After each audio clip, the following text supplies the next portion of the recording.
That's how you make money, by the way. And now, this is another critical chart. This is the short-term holder realized price. I've been talking a lot about this over the last 3 months, and it's now, according to this chart, circa 63,823 at the time of writing.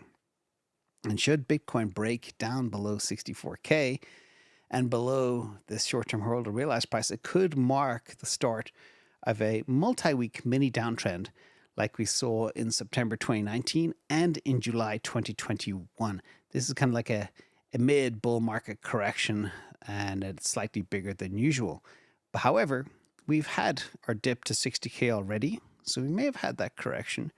We should also note that a sustained break below the short-term holder realized price, as much as we hate to say it, could mark the start of a bear. Is it the start of a bear? Oh no, it's not. Global liquidity is rising. I am 98% sure it is not the start of a bear market. So again, hold tight and watch that 63,823 level. And again, we can wick below it a little bit, but you don't want to be below it in a sustained amount of